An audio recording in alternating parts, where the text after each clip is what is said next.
Hi. Um, I was I was very happy to read about this new part about the LIE and PCC, and this was specifically about PCC. So I found it very interesting. This book, the whole book seems so interesting. I might read it and the other one as well, for the additional readings.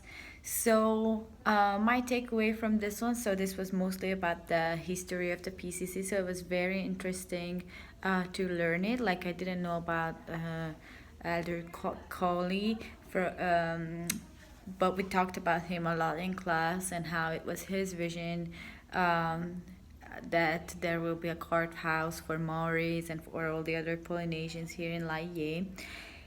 And it's interesting that he had that vision, and it's interesting how when the Church College of Hawaii started, how it became a necessity to find to some employment for the students, because Laie was a very small town, and I believe there was not much to do here, not much employment for the students, so they couldn't sustain themselves.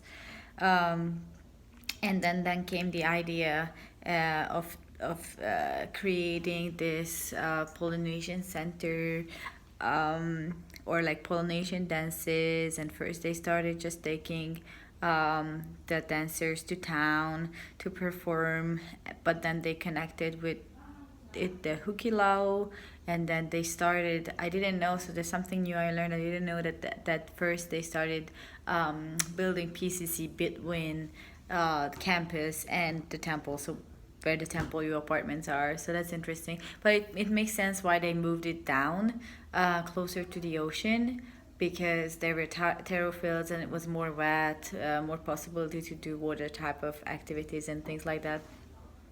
And yeah, so that was really cool. I don't know, I can just see in this whole story how the Lord works in mysterious ways, because Elder Collie had this vision, but for 9 years nothing happened. And then they started working on this idea, but they had to be patient again and again. And David O'Mackey supported the idea, but there were many other church leaders who were also skeptical of the idea. And one thing I was really surprised that I learned that a few years ago, even the president of BYU Hawaii wanted to close PCC. Like, oh, that's just, I don't know, just kind of shocking to me. Um, how it relates to the Atmore mindset, I think it's with the collective goals, um, that that that even at PCC we could see how um, like all people who work there, the students and then the employees, have such a huge emotional attachment to the PCC, that they know what they sacrifice, and this is their collective goal, their collective purpose, and they're willing to sacrifice a lot more for PCC than they would for another company, for example, because they know the biggest purpose of PCC, and they believe in the prophets who had that in mind, and they try to follow that. And they also know that the PCC is a great place what employs so many people and sustains the communities here.